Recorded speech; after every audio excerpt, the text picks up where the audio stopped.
Fala galera, bem-vindos a mais um vídeo no canal Baú do Cruzeiro. E no vídeo de hoje a gente vai fazer uma análise aqui da janela do Cruzeiro e vamos dar uma nota de 0 a 10, né? Se a janela foi boa, se a janela foi ruim, você vai ter que ficar até o final do vídeo para descobrir. E para essa missão, mais uma vez está aqui comigo meu amigo Airo. E aí, Airo, tudo certo? Beleza? Fala galera, vamos aí repercutir essa janela do Cruzeiro, né? É isso aí. Antes da gente começar, galera, não se esqueça, deixa o like no vídeo, se inscreve no canal se você ainda não é inscrito e tem novidade aqui no canal agora. Caso você queira ajudar aí, né, o nosso trabalho, você pode virar membro do canal. Na verdade, sempre teve a possibilidade, mas agora eu adicionei aqui a categoria de R$ 2,99 por mês, que é o cafezinho do baú. Para quem quiser, só dar uma força mesmo, uma contribuição aí para incentivar a gente a continuar na produção do vídeo, né? E o Turma do Baú que já tinha aí, a partir de agora vai ter vídeo exclusivo para membros, sorteio mensal, que inclusive o primeiro é do Clássico, grupo exclusivo, sorteio de ingresso para o Clássico, grupo exclusivo no WhatsApp e a pessoa tem direito a participar de pelo menos uma live aqui por semana no canal, beleza? Então, bora aí quem puder assinar. Primeiro link da descrição, ou então embaixo do vídeo, clicando em Seja Membro. Mas vamos para o que interessa, Aero, vamos para o vídeo aqui, para falar sobre a janela do Cruzeiro, né? Bom, primeiro a gente tem que contextualizar, né? Com a demissão do Alexandre Matos, né, o Pelaipe ganhou mais poder de decisão dentro da pasta de futebol e o Pedro Júnior, né, que é o filho do Pedrinho, passou a tomar conta agora de toda essa situação ali do departamento de futebol. Em teoria, né, o Pelaipe foi promovido e o Pedrinho agora tem mais responsabilidades também, porque ele também é CEO do Cruzeiro. Cara, eu acho que a demissão do Alexandre Matos foi algo bom, foi positivo, né? Eu acho que para o caminho que o Cruzeiro estava querendo seguir aí, né? Eu acho que foi uma decisão acertada. Até porque o Cruzeiro mudou o método de contratação muito por causa de influência do Leonardo Jardim, né? Ele gosta de trabalhar com jogadores mais jovens. Pois é, Baú, o Cruzeiro ele teve uma mudança na sua forma de captar jogadores aí, de mapear o mercado, né? Eu tenho a sensação de que com a chegada do Jardim, deixou-se de apostar muito em medalhões ou em quantidade para se apostar em contratações certeiras e que realmente venham para o clube para agregar dentro daquela característica que o Jardim busca, né? E até por isso também foi uma demora um pouco a mais também para fechar essas contratações, porque o critério também era maior para fazer essa aquisição, né? Então foi uma mudança clara de perfil, de diretriz do Cruzeiro do mercado, comparado às últimas janelas, né? Com certeza. Então a gente tem que levar em consideração aqui que o modo mais agressivo que o Cruzeiro tinha no mercado, talvez de buscar jogadores mais tarimbados ali, né, como foi Cássio, Matheus Henrique, o Wallace, o Cruzeiro não estava mais disposto a fazer esse tipo de investimento, até porque o Jardim prefere trabalhar com jogadores jovens, com fome de vencer e que tem um potencial de revenda, pensando também no clube, né? Dito isso, né, o nosso critério de avaliação aqui da janela do Cruzeiro vai levar em consideração se o elenco foi ou não reforçado, se os jogadores que estão excedentes ali no elenco saíram ou não, se os valores praticados pelo Cruzeiro foram justos ou não, e se o prazo, né, que o Cruzeiro levou para concluir essas movimentações foi bom ou foi ruim, né? Então, tudo isso vai impactar na nossa nota ali. Você concorda que a grande prioridade do Cruzeiro ali para reforçar o elenco eram essas aqui, né? Concordo, Baú, até porque foi algo que o Jardim frisou em mais de uma oportunidade nas suas coletivas, né? Principalmente uma delas onde ele falava que ele sentia que no elenco ele tinha jogadores com boas características para determinadas situações de jogo, porém ele não tinha jogadores que conseguissem se sobressair no espaço curto, o drible curto, no curto espaço ali para enfrentar equipes que jogavam mais fechadas. E ele detectou essa carência no elenco do Cruzeiro e desde então a prioridade do Cruzeiro no mercado, principalmente no setor ofensivo, eram nesses jogadores de lado de campo que tivessem, né, no drible, na velocidade, no improviso, essa capacidade de trazer para o Jardim algo que ele percebeu que no elenco atual ele não teria. Pois é, a pessoa pode até falar assim, pô, Bal, mas um volante para disputar a posição, nesse caso a gente está falando de um primeiro volante, né, um substituto ali para o Lucas Romero. A gente tem visto que com muitos jogos, né, que o Cruzeiro tem a disputar, se ele ficar machucado, o Cruzeiro não tem um substituto confiável para que ele pelo menos para que a gente pelo menos possa passar o jogo tranquilo ali, né? Não queria nem que fosse um cara que fosse melhor do que o Romero, não. A gente só queria que quando ele não pudesse jogar, a gente não ficasse em desespero, né? E ali se desse, né? O Cruzeiro estava buscando um zagueiro canhoto, tentou o Gamarra, que não deu certo, já está no elenco, né, mas um jogador que não se adaptou. Tentou o Valentim Gomes no mercado e não obteve êxito, né? Também teve o outro zagueiro do América de Cali, o Vitor Gabriel, enfim. Era uma dos alvos do Cruzeiro ali no mercado.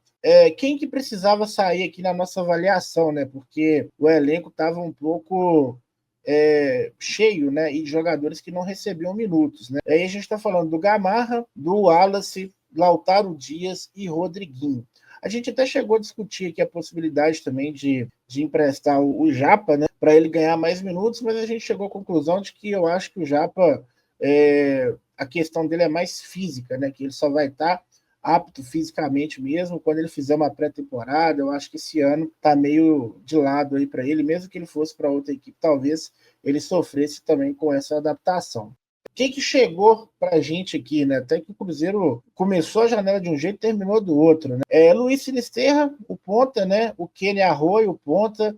Rian Guilherme aí, o Ryan Guilherme, o volante. Cauã Moraes, lateral direito. Matheus Cunha, goleiro, aí foi um pré-contrato, né? O Cruzeiro só veio no final do ano. E o Marquinhos, que foi uma aquisição em definitivo que o Cruzeiro fez na janela da primeira janela ali do Super Mundial. Cara, você concorda comigo que o Luiz Sinisterra é um ponta para chegar e jogar? O Kenny Arroyo é uma aposta, mas o Rian Guilherme não é um volante para disputar a posição. Ele pode surpreender, mas é uma aposta. Sim, dessas contratações, o que dá para se destacar, assim, que chega com uma credencial maior é do Luiz Sinisterra, pelo histórico dele, pela carreira que ele vinha galgando na Europa. Infelizmente, o que acabou prejudicando o Sinisterra foram as lesões. Mas em termos de qualidade de jogo, de perspectiva, de currículo, experiência, ele é o jogador mais experimentado que chega para esse primeiro momento trazer impacto imediato no time. O Arroyo já é um ponta que teve um ano como profissional muito bom no Del Valle. Ele acabou sendo negociado com o Besiktas e a gente vê que talvez não tenha sido a melhor escolha para a carreira dele, tanto é que ele está fazendo esse processo de retornar, né, para a América do Sul, no momento que jogadores da idade dele que vão para a Europa têm que se consolidar. Ele deu essa recuada, até pensando talvez em uma recuperação, né? É um jogador que chega dentro daquela previsão que a diretoria fez de trazer um ponta mais experimentado e um ponta mais jovem, com uma perspectiva futura de revenda.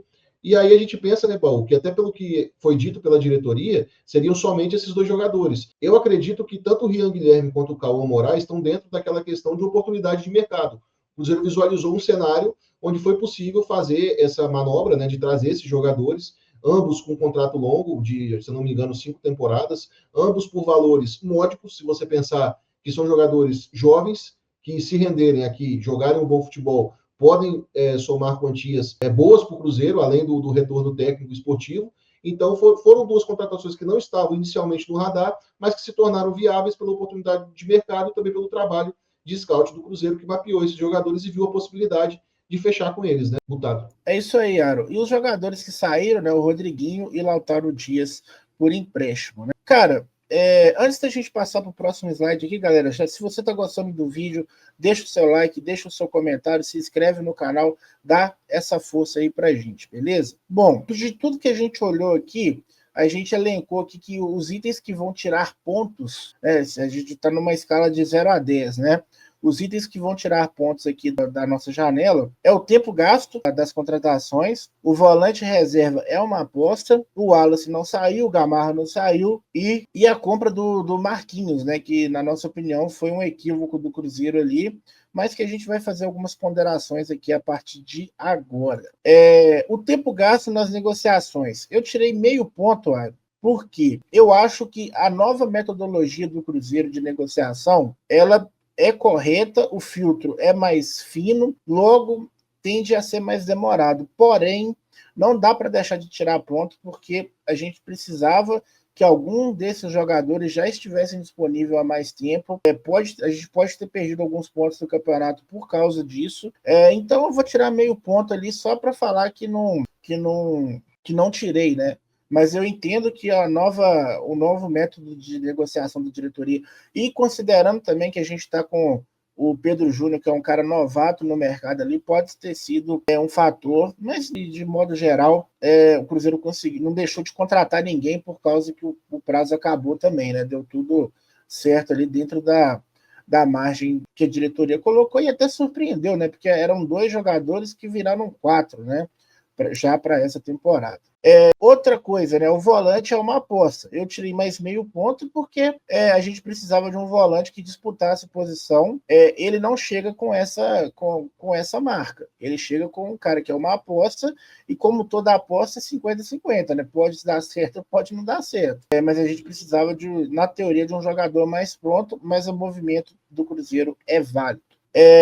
O fico de Wallace e Gabarra também a gente tirou meio ponto para cada um. Não tiramos mais porque a gente entende que o Wallace tem um salário muito alto, seria difícil alocar ele em qualquer outro time de primeira divisão. Tem a limitação dos jogos também, então não tinha como mandar para fora, porque o interesse provavelmente seria pouco. Dentro do mercado nacional, esbarraria na questão do salário. O Gamarra era um jogador que vem emprestado, não tinha muito o que o Cruzeiro fazer, né? Era só se surgisse um outro interessado nele aí para poder levar o jogador. Até aqui você está de acordo, né? Sim, até porque o Gamarra também não dependia só do Cruzeiro, né? Tem toda a questão do Atlético Paranaense também tinha que dar o aval, né? Então, ele até teve sondagens, mas acabou que não foi adiante, né? E o Wallace, assim, eu respeito, a gente respeita, obviamente, quem ainda acredita no futebol dele e tal, mas a questão é que eu acho que pelo que ele custou e pelo salário, era um jogador que talvez, se tivesse o Cruzeiro tivesse conseguido fazer com ele o que fez com o Lautaro, até para aliviar um espaço ali na folha, teria sido melhor, né?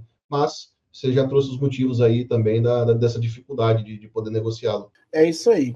Outra perda de ponta aqui é a compra do Marquinhos. A gente entende que foi uma compra precipitada do Cruzeiro, mas não vou ficar também fazendo tempestade em cima disso, até porque, na minha avaliação, o valor pode ter sido alto para alguns, mas eu acho que o mercado hoje é isso aí. O Cruzeiro, eu tenho certeza que o Cruzeiro vai recuperar esse investimento, boa parte dele, depois mandando esse jogador para mercados que gostam de jogadores com perfil do Marquinhos, como Portugal, por exemplo. Então, podem me cobrar aí que o Cruzeiro vai recuperar, se não tudo, pelo menos 80% do que foi investido aí, porque o Marquinhos tem um perfil comercial, e o Aira sabe que a gente já ouviu isso aí várias vezes de gente que entende do mercado, né? Enfim. Bom, então a nossa conclusão, né, Aira, é que, levando tudo em consideração, foi uma janela de nota 7,5, que pode aumentar, né, a sua nota se alguns jogadores ali, como por exemplo o Rian, né, conseguir ser um jogador útil já de cara. Então você já mudaria para uma nota 8, né? Perfeita nenhuma janela eu acho que aí para ser uma janela perfeita, a gente estaria falando aí de janela igual fez o Flamengo, Palmeiras, mas dentro da nossa realidade ali, eu acho que foi uma janela ok, muito ok para boa, né? 7,5 é uma nota boa. A gente tirou os pontos que a gente tinha que tirar aqui e levar em consideração, porque realmente foi o que faltou, mas passou de ano, né? A diretoria passou de ano aí e conseguiu fazer uma janela decente aí pra gente. E vale dizer também, né, Baú, que esse vídeo, essa nossa análise, o nosso intuito não é exatamente falar o 7,5 não é em relação aos jogadores, é em relação à movimentação e do trabalho da diretoria dentro desse gap da janela. Então, assim, como que a diretoria atuou para identificar esses nomes, para trazer, até porque a gente tem que esperar esses jogadores atuarem para saber se deu certo ou não, né? Não tem como a gente dizer aqui que foi nota 10 ou foi nota 5. A gente tem que esperar eles jogarem. É mais aqui dentro desse processo mesmo, desse novo processo que a diretoria trouxe, desse critério maior para se trazer os jogadores, porque desde o início era se falado com jornalistas de credibilidade, o Samuel, por exemplo, ele cansou de dizer que o problema do Cruzeiro na janela não era a falta de dinheiro, e sim a certeza de usar o dinheiro no jogador certo. Então a gente vê que o Arroio está vindo com uma quantia, um valor razoável, o Sinisterra está vindo com uma quantia também razoável, então o problema não foi a falta de dinheiro, o Cruzeiro não ter o dinheiro no mercado, e sim o processo que o clube adotou de forma diferente. O Jardim, a gente sabe que ele teve bastante critério, ele teve muito. Se foram vários nomes tentados, vários nomes foram, né, negociados ali, que acabaram não vindo, e aí demorou-se um pouco mais, né? Então, no final das contas, eu acho que o 7,5 está uma nota boa, porque a diretoria soube também trabalhar não só com o plano A, mas um plano B, um plano C, no sentido de não deu certo o nome, eles partiram para outro. O time flertou ali em alguns momentos de sentir um pouco de falta de ter, às vezes, um jogador ali para poder entrar, para fazer uma diferença, mas reagiu bem, né? A gente está fazendo uma boa campanha, a gente passou bem por esse período da janela, tendo bons resultados, um tropeço ou outro, mas é coisa natural, o time conseguiu se segurar. Então, eu acho que a diretoria merece aí uma credibilidade, um voto de confiança nessa janela e que os jogadores consigam corresponder, né? Porque a gente vê que não foram contratações de forma aleatória, né? Eles foram muito bem pensados para chegar no Cruzeiro agora. É isso aí. Lembrando também que algumas pessoas podem achar essa nota um pouco alta, mas a diretoria, dentro daquilo que a diretoria prometeu, foi cumprido, né? O Cruzeiro, quem acompanhou os noticiários aí, o próprio Pedro foi na Band falar, deu a real do que seria a janela do Cruzeiro. Então, dentro daquilo que eles esperavam, essa é a nossa avaliação. 7,5, passou de ano. Vamos torcer para que aumente essa nota aí com o desempenho dos jogadores em campo. Galera, não se esqueça de deixar o seu comentário aí, a sua opinião, né? Deixa aí na caixa de comentário. Pô, Matheus, discordei disso, daquilo. Vamos abrir aí o campo do debate nos comentários, que é sempre positivo. Pelo vídeo de hoje é só, galera. Deixa o seu like, se inscreve no canal. Um abraço e até a próxima.